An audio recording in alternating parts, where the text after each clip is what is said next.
What's going on out there? YouTube, it's SEL0320 representing JVS. So I'm back here again. I just want to give a huge shout out. I don't want to waste any time with this. I just want to let everybody know that man right here, Zack Snyder, has made some of my favorite films: Dawn of the Dead, Man of Steel, Batman vs Superman, of course, Watchmen. Some of these films I've purchased over and over again. Even the shirt that I have on, I don't even know if you guys can see the back of it. Um, Got a couple other different shirts here.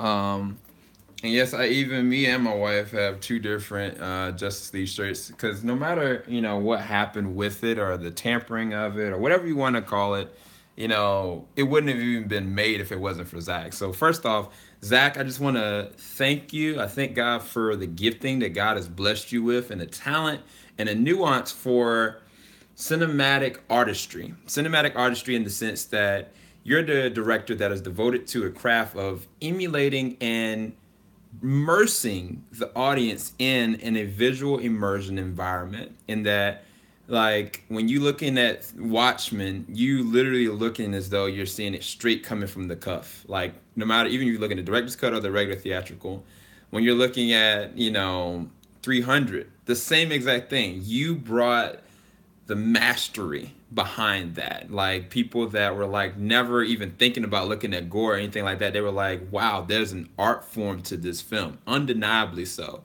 Man of Steel, I am a huge Batman fan. Batman is my number one hero. Spider-Man is my number two. Superman is my number three. But what you were able to do is what I've waited years for, to have a Superman. As much as I even looked at Superman Returns and I liked it, I looked at it in the movie theaters multiple times. But the reality is this. When I saw Man of Steel, and I'm going to try to bring this up because it's kind of getting me all emotional. When I looked at Man of Steel, I was like hoping and praying, let me get a Superman that fights. Let me get a Superman that actually combats something, that actually has something to say, that gives me something to hold on to. And through Man of Steel, I got that. Regardless if you want to call it from the Christopher Nolan emulation when it comes to the writing or the crafting by David Goyer, the reality is that this film was actually created because you dared to actually believe that this is something that could be made.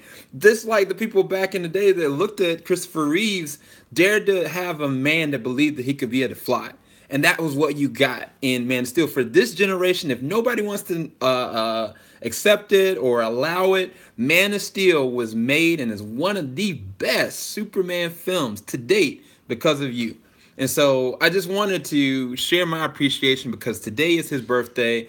I know, with Justice League, everything you put into it, we might never see it. We might never see the Zack Snyder alternative cut or the things that you wanted to bring into the light. I know that the movie initially was supposed to be split into two different parts. I knew initially that even when Batman vs Superman was being made, you wanted to split into two different parts. You wanted to have the first part be, the things that was going on with Bruce, and the second part, the things that the rehash of what happened with the backlash of what happened with Superman. And then you wanted definitely Justice League to be a lighter tone because you're listening to what people say and you're caring what your artistry allows, and you wanted to give us something fashioned in two parts and you had to fashion it down to one. And even in the light of all that, you went through the deepest, darkest part of your life in losing your loved one. And I just want to make sure that I let you know that I'm praying for your family continuously when it happened. I definitely was praying. And I thank you for still sticking in and devoting your time and your artistry. If you don't ever direct another superhero film again, know that you laid a foundation that not just for the DCEU, but for those that are up and coming filmmakers to try to set a bar on a cinematic immersion artistry level, because what you did, no matter what people critique you about, is the most beautiful thing that has ever been created for the DCU film universe.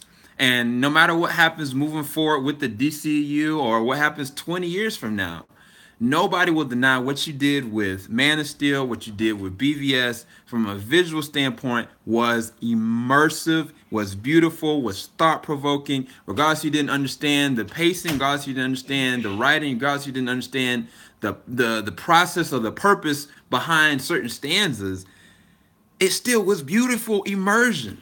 And sometimes the most beautiful thing is the most simplistic thing, and the most simplistic thing is the most complicated thing.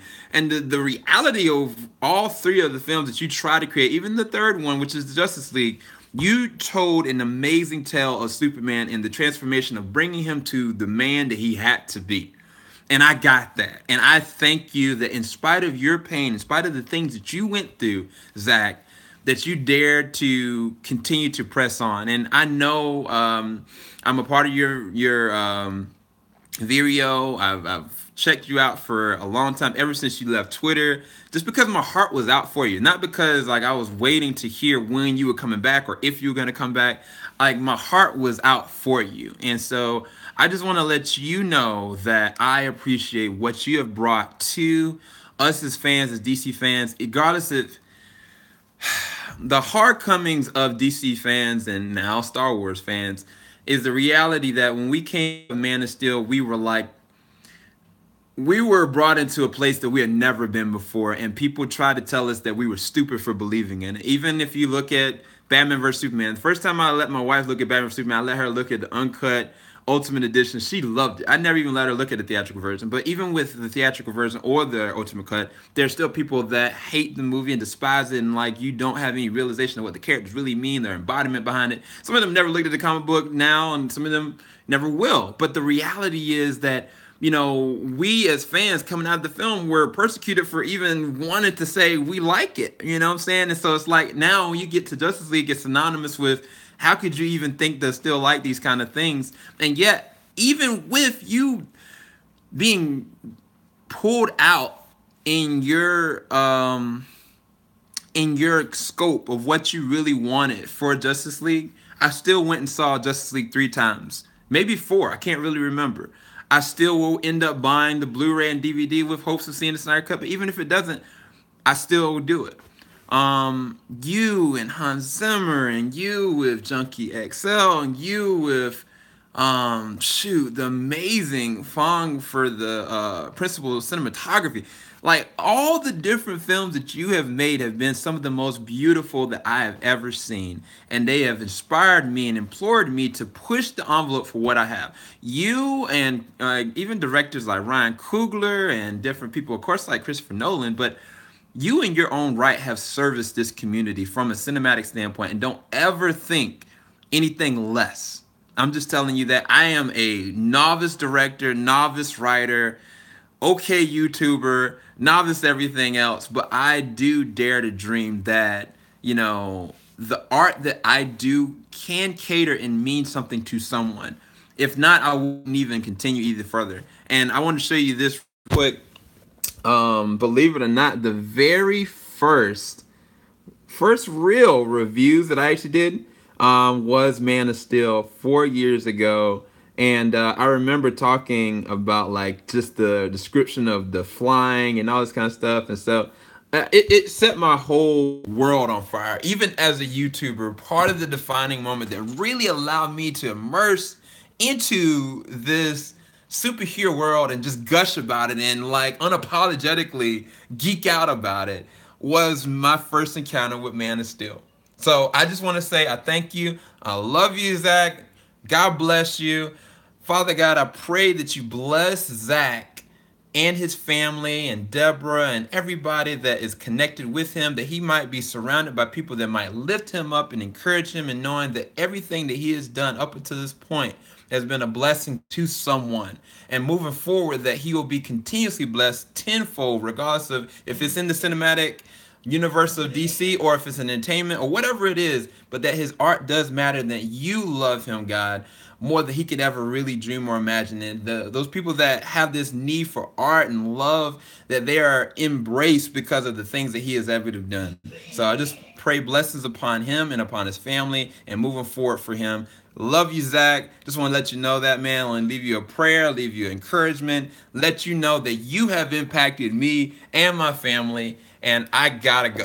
Keep it locked. JVS, we ain't gonna stop. Huge shout out. Hashtag happy birthday, ZS. Love you, bro. Peace.